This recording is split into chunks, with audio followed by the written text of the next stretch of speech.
السلام علیکم ورحمۃ اللہ وبرکاتہ نحمدہ ونصلی علی رسولہ الکریم اما بعد۔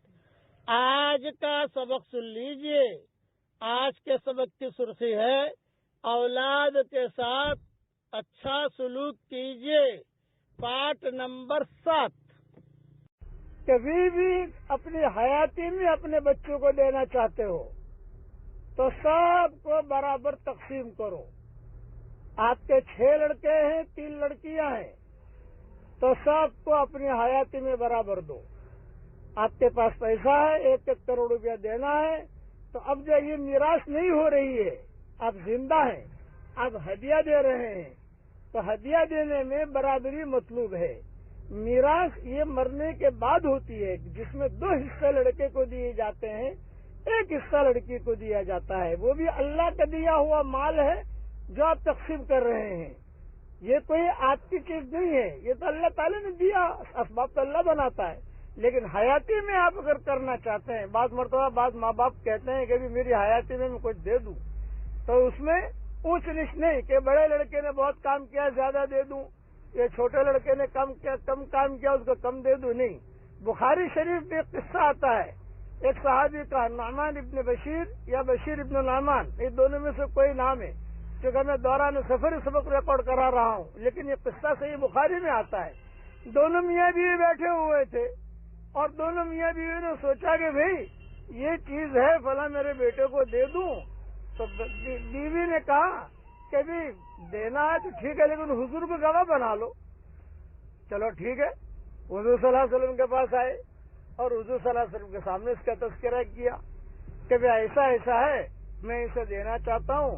آپ نے فرمایا آپ کی بھی کوئی اولاد ہے؟ کہاں ہے؟ تو آپ تو میرے پاس کیوں آئے؟ کہا حضرت میں گواہ بنانے کے لیے آیا ہوں، آپ گواہ رہیں کہ میں نے یہ چیز اس کو دی ہے۔ آپ نے فرمایا یہ تو ایک قسم کا ظلم ہے، ظلم پر میں گواہ نہیں بن سکتا۔ آپ جو ہے اپنے سارے بچوں کو برابر کر کے دو جب دینا ہے تو۔ آپ زندہ ہیں ابھی، یہ صحیح روایت میں قصہ آتا ہے۔ اس لیے اگر اپنی حیاتی میں اور اچھا آج کل کے حالات کے اعتبار سے مناسب تو یہی ہے کہ آدمی اپنی حیاتی میں ہی ترتیب بنا لے تاکہ مرنے کے بعد کسی قسم کا کوئی بکھیڑا ہی کھڑا نہ ہو۔ جہاں دنیا بھر کے حساب کتاب آپ کرتے ہو کرنا جانتے ہو، اپنی حیاتی میں بیٹھ کر ترتیب دو کہ میں جائے یہ چیز فلاں کو اس کو مالک بنا دو، بھئی یہ چیز تمہاری ہے، میں زندہ رہوں گا تب تک میں اسے دیکھتا رہوں گا، انشاءاللہ میری آنکھیں بند ہو گئی تو یہ چیز تمہاری ہے۔ اور اگر خدا نہ خواستہ بعض مرتبہ لڑکا جو ہے باپ سے پہلے مر جاتا ہے، عمر ابن عبدالعزیز کا ایک بیٹا تھا، اس کا نام ایوب تھا، تو اس کا انتقال عمر ابن عبدالعزیز سے پہلے ہوا۔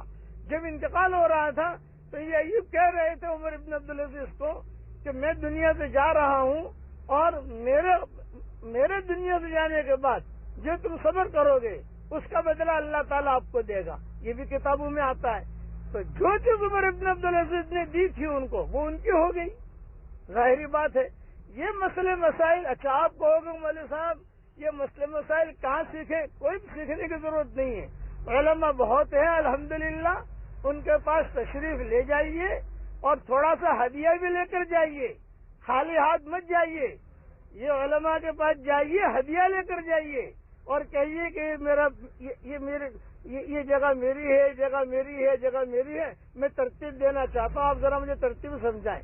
یعنی حیاتی میں دیں گے تو برابر دیں گے، اور مرنے کے بعد اگر میراث تقسیم ہوگی تو یہ قرآنی ترتیب کے اعتبار سے ہوگی۔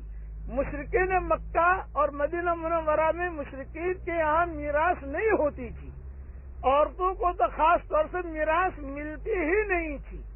ہماری شریعت میں بھی اخیر تک عورتوں کا حق میراث میں نہیں ہوتا تھا۔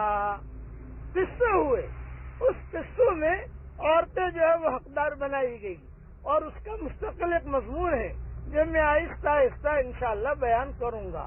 اس لیے میراث دینے میں بخیلی نہ کیجیے، بھلے آپ کی پراپرٹی بکے، پراپرٹی تو جائے گی لیکن اللہ ہاتھ میں آ جائے گا، اور اگر پراپرٹی رکھی اور میراث میں آگے پیچھے کیا تو مال تو مل گیا لیکن اللہ ہاتھ سے چلا گیا، اللہ کی مدد نہیں آئے گی۔ قرآن میں اس کے حقوق بیان کیے ہیں. ماں کو بھی حق دے دیجئے، بہنوں کو بھی دیجئے، لڑکیوں کو بھی دیجئے، لڑکوں کو بھی دیجئے. کمزور اگر لڑکا ہے تو اس کو بھی دیجئے. اللہ تعالی ہمیں عمل کرنے کی توفیق عطا فرمائے. آمین. وآخر دعوانا الحمدللہ رب